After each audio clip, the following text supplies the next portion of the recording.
নমস্কার বন্ধুরা, লক্ষ্মী কুটিরের রান্নাঘরের পক্ষ থেকে সবাইকে অনেক অনেক স্বাগত জানাই। এবং আমরা দ্বিতীয় আরেকটা রেসিপি নিয়ে আসছি, সেটা হলো কাঠি কচু দিয়ে আর ইলিশ মাছের মাথা দিয়ে। এই ইলিশ মাছের মাথাগুলো আমরা ভেজে নিচ্ছি, এগুলো দেখতেই পাচ্ছেন। আর এই গাঠি কচুগুলো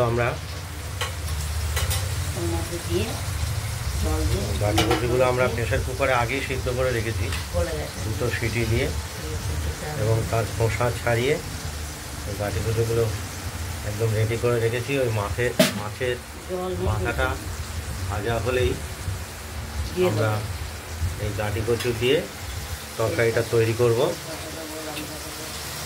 তারপর এই যে মশলাটা আমরা দেখছেন, এই মশলাটাও এই গাঠি কচুর তরকারিতে দেবো। তরকারি মানে ভাঙা ভাঙা তরকারি দিচ্ছি। এটার মধ্যে জিরে লঙ্কা শুধু বেটে নিয়েছি পরিমাণ, আর কিছু আমরা দেইনি। দেখতে থাকুন, পরপর দেখাচ্ছি।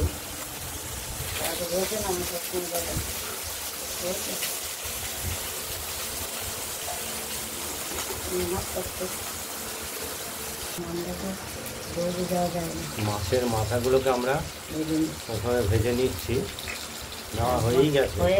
তারপর জিরে তেজপাতা লঙ্কা শুকনো লঙ্কা আর এই জিরে বাটা আর লঙ্কা এটা ফোড়ন হিসাবে আমরা দিয়েছি।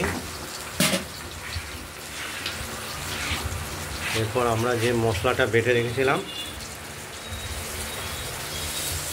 লঙ্কা আর জিরে, এটা দিয়ে আমরা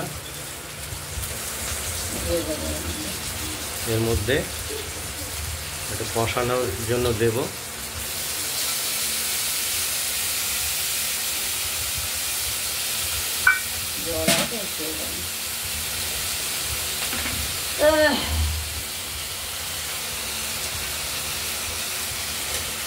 পরিমাণ মতো হলুদ দিয়ে দিলাম।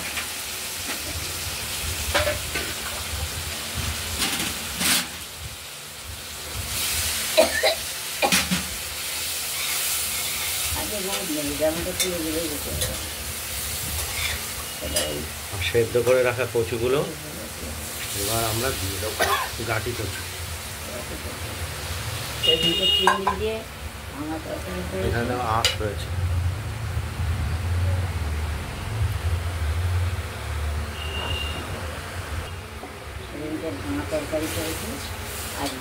গাঠি কচু আজকেও ভাঙা ভাঙা তরকারি হবে, কিন্তু এটা ইলিশ মাছের মাথা দিয়ে।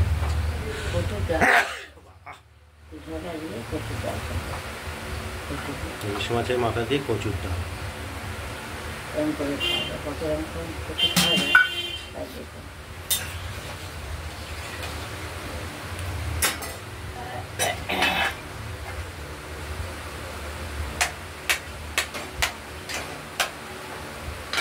তো হাতা দিয়ে ভেঙে ভেঙে দেবো, না হলে তো গোটা গোটা থাকবে।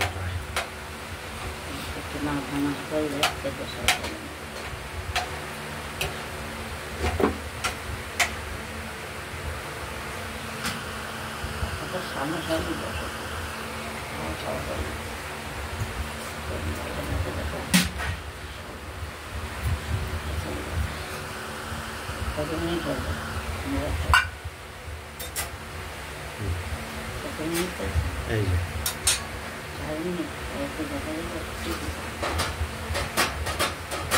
খুব সুস্বাদু একটা কচুর তরকারি, ইলিশ মাছের মাথা দিয়ে তরকারি বা ডালও বলা যেতে পারে।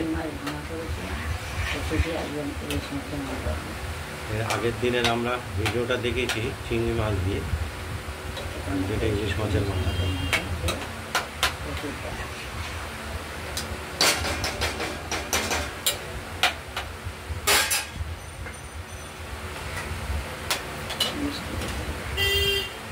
এবার একটু স্বাদ মতো আমরা মিষ্টি ব্যবহার করব।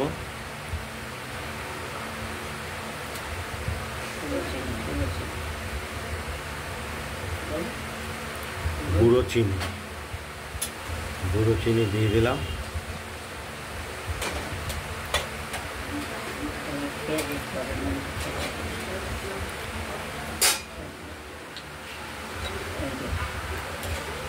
মাছের মাথা দিয়ে কচুর ডাল আছে, কিন্তু আমার তরকারি করেছি আর কচুর ডাল, ওই জন্যই একই পদ্ধতি।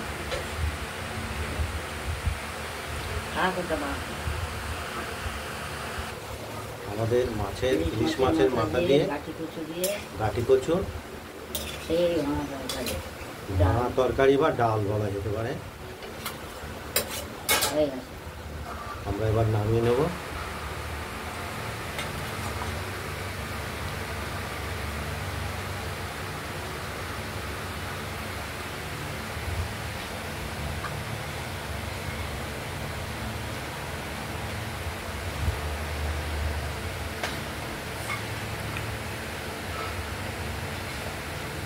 আমাদের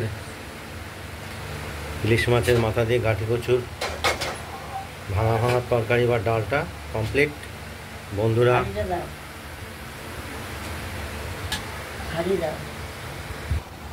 দেখতেই পাচ্ছেন আমরা তরকারিটা নামিয়ে ফেলেছি। গাঁটি কচুর, এটা আপনারা বাড়িতে ট্রাই করবেন বন্ধুরা, আর আমাদের একটু কমেন্টস করে জানাবেন, তাহলে আমরা একটু রান্না দেখানোর কাজে উৎসাহ পাবো। আর আমাদের এই লক্ষ্মী কুটিরের চ্যানেলটাকে লাইক এবং শেয়ার করে দেবেন, আর চ্যানেলটাকে একটু সাবস্ক্রাইব করে রাখবেন। আজ এই পর্যন্তই, তাহলে সুস্থ থাকবেন, পুজোতে ভালো কাটাবেন। এখানেই রাখছি।